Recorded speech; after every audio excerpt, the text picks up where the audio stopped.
The last point, and quickly we'll conclude. Did the Treaty of Hudaybiyah include women who would leave Mecca and join Muslims, or it only included men? A number of sources indicate that some women migrated from Mecca to Medina right after the Hudaybiyah Treaty. Quraysh asked the Prophet to send them back. We have an agreement that nobody can flee to you. The Prophet said to them, no, the terms of the treaty don't include women. We only agreed that men would be sent back. And in fact, in the text of the treaty, when the Prophet made the agreement with Suhail, this was the text. عَلَىٰ أَلَّا يَأْتِيكَ مِنْ رَجُلٍ وَإِنْ كَانَ عَلَىٰ دِينِكَ إِلَّا رَدَدْتَهُ إِلَيْنَا. Suhail said to the Prophet that no man comes to you and he's become Muslim except that you have to send him back. So Suhail said no man. The Prophet said, you said it, not me. Man does not include woman. Sorry. The Prophet got very technical with this treaty. So some women migrated, and the Prophet told Quraysh that, no, I'm not violating. Look at the treaty. They gave up. They're like, okay, it says in the treaty, no man, fine. Some of the women who migrated was Sabi'a bint al-Harith al-Aslamiyya. After the Treaty of Hudaybiyah, right after the treaty, she came as a Muslim, and the Prophet was even still in Hudaybiyah. He did not even go back to Medina yet. Her husband was a kafir mushrik. He came. He said, Muhammad, give me back my wife. I'm her guardian. I don't give her permission to become Muslim and leave. And you agreed that anyone who would flee from Mecca, you'd send them back. And you just did the treaty. So the Prophet is waiting for instruction from Allah. What do I do? Allah sends verse 10 of Surah Al-Mumtahana. What does it say? يا أيها الذين آمنوا, O you who believe, إذا جاءكم المؤمنات مهاجرات. If the women come to you specifically, the believing women, they're migrating, فامتحنوهن. Before you accept her, test her. See if she's truly a believer. If she is, فلا ترجعوهن إلى الكفار. Don't send them back to the kafirs. So the Prophet made her take an oath in Allah. Make an oath in Allah. And you're doing this next to the Prophet, right? He told her, make an oath that you did not leave Mecca because you hate your husband. It's not a family issue. She said, yes. I swear by Allah, it's not a family issue because I had a fight with my husband and I'm leaving.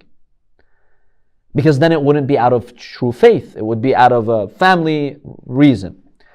Number two, the Prophet made her take an oath that she didn't leave because she fell in love with one of the Muslims. And it's a love affair. Because the Prophet wants to let Quraysh know the reasons. But that the only reason she left is because she truly wants Islam. She made an oath that I swear by Allah, it's not because I'm in love with another man, I hate my husband or anything of that sort. It's purely for Islam. So the Prophet said, no, she stays, she's not going back. And the treaty doesn't include women, sorry. They just had to accept that. Now, not sure if I should say this. Basically, okay, fine, I'll say it. Basically what happened is the Prophet gave her husband her dowry, right? The dowry that he had given her. Okay, if you consider it a financial loss, we'll give you the dowry, and whatever you spent on her, I'll guarantee it for you. Then after that, Umar ibn al-Khattab married her. So I'm not sure how much she gained that day. In any case, that's the first lady. The second lady was Arwa bint Rabi'a ibn al-Harith ibn Abdul Muttalib. She also fled to the Prophet ﷺ, and the Prophet let her stay with the Muslims, and he didn't send her back to Mecca. Another lady was Umayma bint Bishr. Another lady was Kulthum bint Uqba. And so basically, there are a number of women that migrated from Mecca to Medina, and the pact that the Prophet made with the mushriks, the truce, did not include them. Do we have any women who were supposedly Muslim, they defected and they went to shirk? Yes. One of them was Hakam, the daughter of Abu Sufyan. Initially, she had basically embraced Islam, then she went back to shirk.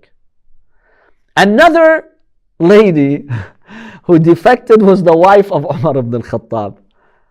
And basically, she left Islam and she went back to Mecca. So it's interesting that Umar's wife became mushrik and she went back to shirk.